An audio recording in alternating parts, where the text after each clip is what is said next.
Bueno, hola a todos. Sí, onda Apus, o a los prontos. Bueno, vamos a hablar del fallo de Peralta de 1990, ¿sí? Así que bueno, empiecen su fechita. Fecha, entonces, o año, 1990. El gobierno era de la presidencia de Menem, que había asumido en diciembre de 1989. El fallo se inscribe, bueno, en las medidas económicas de emergencia que el gobierno había adoptado para frenar la hiperinflación del 89 y 90 con el llamado Plan Bonex, que implicó el canje forzoso de depósito por bonos. Estas medidas fueron extremadamente controversiales por el impacto que tuvo sobre los ahorristas, pero fueron justificadas por el Ejecutivo como necesarias para estabilizar la economía. El país venía de hiperinflación, ¿no? Corridas, y el Ejecutivo aplicó medidas abruptas para frenar la crisis. Y esas medidas terminaron siendo impugnadas en tribunales por particulares que vieron afectados sus ahorros.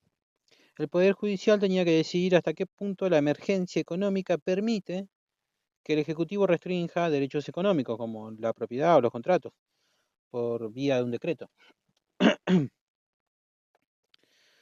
Bueno, en las partes intervinientes hay que identificar entonces a la parte actor, a la parte actora, que es bueno, Luis Arsenio Peralta, y había otra persona que también figura en la causa, pero bueno, vamos a identificarlo como Peralta para no hacernos embrollo. Y el demandado era el Estado Nacional y el Banco Central. El órgano que terminó resolviendo fue la Corte Suprema, y los hechos esenciales son que los actores tenían un depósito a plazo fijo que vencía el 3 de enero de 1990.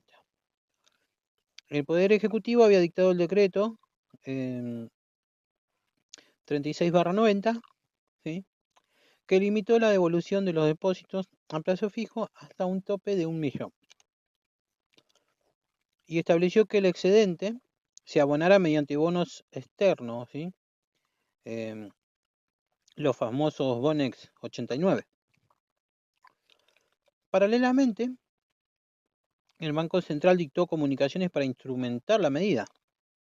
Los demandantes promovieron una acción de amparo pidiendo la declaración de inconstitucionalidad del decreto y la restitución íntegra de su capital más intereses, ya que entendían que se les estaba imponiendo un préstamo forzoso y vulnerando su derecho de propiedad eh, y los pactos contractuales. Bueno, ¿cuál es la cuestión jurídica del caso? Eh, ¿Puede el Poder Ejecutivo, por decreto de necesidad y urgencia, sujetar derechos patrimoniales individuales, como es la devolución completa de depósitos bancarios, a un canje forzoso por bonos, o esa medida vulnera la Constitución y debe ser anulada mediante un amparo? Dicho de otra manera, ¿qué poder tiene el Ejecutivo en una emergencia económica y hasta qué punto controla el Poder Judicial un decreto que restringe derechos de personas concretas? Bueno, ya sabiendo esto, tenemos que listar cuáles son las normas involucradas, ¿no? Bueno, tenemos el decreto 3690, que es el Plan Bonex, la norma atacada, la ley 16.986, que es la acción de amparo, procedimiento invocado por los demandantes para protección urgente, y los artículos constitucionales de fondo, que son el principio de legalidad, derecho de propiedad, división de poderes y facultades del Poder Ejecutivo en situaciones excepcionales, interpretados por la Corte en su voto.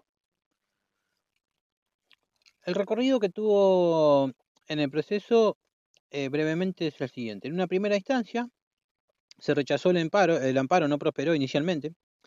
En la segunda, la Cámara Federal, en la Sala Contenciosa Administrativa, hizo lugar al reclamo y declaró la inconstitucionalidad del decreto, o sea que la Cámara protegió a los ahorristas. Y en la Corte Suprema se admitió el recurso, se revisó el caso y se revirtió la sentencia de la Cámara, ¿sí? Dejó sin efecto la condena y declara la constitucionalidad del decreto 3690. Es decir, la Corte falló a favor del Estado. ¿Cuál es el holding en este caso? Es que la Corte sostuvo en sentencia que en situaciones de grave riesgo social y de emergencia económica extraordinaria, el Poder Ejecutivo puede dictar decretos de necesidad y urgencia, ¿sí?, que son normas de efecto general, y que esta herramienta puede ser válida si se verifican condiciones de necesidad, temporalidad y generalidad.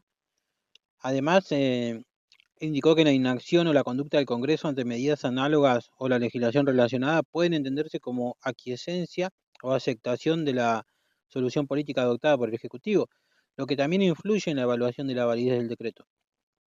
En consecuencia, la Corte desestimó el amparo planteado por Peralta y sostuvo la validez del DNU en esas circunstancias concretas. ¿Cuáles son los puntos claves del holding para que queden claros entonces? El estándar de validez del DNU, según la Corte en Peralta, se considera una existencia de una situación de grave riesgo social que justifique medidas súbicas, que la medida sea adecuada y razonable para enfrentar la emergencia, que sea temporal y limitada a lo estrictamente necesario, que la medida persiga el interés general y no la protección de particulares, y que no exista reacción del Congreso que manifieste rechazo o que el Congreso haya sancionado normas que en la práctica acepten las soluciones adoptadas. En las opiniones o concurrentes, o sea que en el desacuerdo del fallo, porque hubo votos en disidencia, como por ejemplo los jueces Augusto, Pelucio y Ollanarte, que tuvieron posturas confrontadas, ellos habían señalado, entre otras cosas, que el amparo no era improcedente y que la inconstitucionalidad del decreto podía y debía ser examinada, o bien que el decreto encuadra en una categoría propia que obliga a un tratamiento distinto. Pelucio había subrayado que no se había demostrado la inexistencia de remedios ordinarios y advirtió sobre los límites del amparo para resolver cuestiones que demandan mayor prueba y debate. Esas disidencias reflejan la tensión entre protección judicial de derechos individuales y la prudencia institucional frente a decisiones de política económica en emergencia. En cuanto al precedente que nos deja el fallo, ¿sí?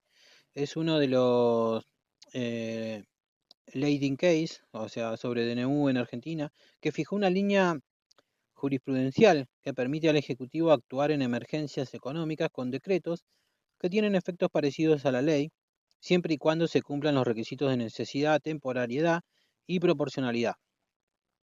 Desde entonces, la doctrina y la práctica judicial citan a Peralta como referencia cuando se discute la validez de medidas ejecutivas adoptadas en situaciones extraordinarias. Posteriormente, en 1994, con la reforma constitucional, incorporó de forma expresa el control y regulación de los DNU en su artículo 99, inciso tercero, en la Constitución Nacional, y más tarde se dictó la Ley 26.122 del 2006, que reglamentó el procedimiento parlamentario de control de los DNU, pero la doctrina formada en Peralta influyó en la manera de que se percibió la constitucionalidad de medidas ejecutivas de emergencia en los años 90 y 2000. ¿Qué motivaciones políticas pudieron haber existido? Bueno, el fallo se dio en un contexto de grave crisis económica y de medidas excepcionales y que generaron tensiones sociales y políticas. Eso es objetivo y está documentado, ¿sí? Ahora, en 1990 la composición de la Corte fue modificada por la política del Poder Ejecutivo, ¿sí? Se había ampliado el número de miembros durante el gobierno de Menem, lo que había generado comentarios públicos sobre una mayoría automática, más alineada con el Ejecutivo en ese periodo.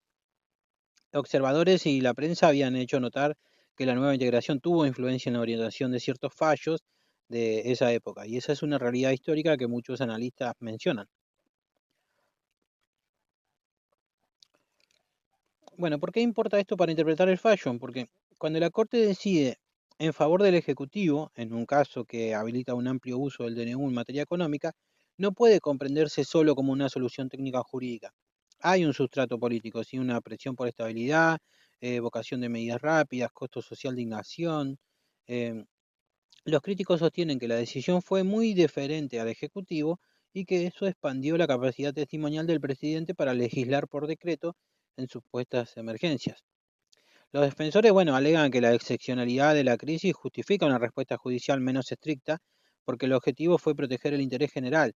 En la literatura académica hay ambas lecturas de este tema, sí, Peralta se cita como ejemplo de control judicial débil, como de una interpretación pragmática de la crisis. Pero bueno, ¿qué nos dejó Peralta?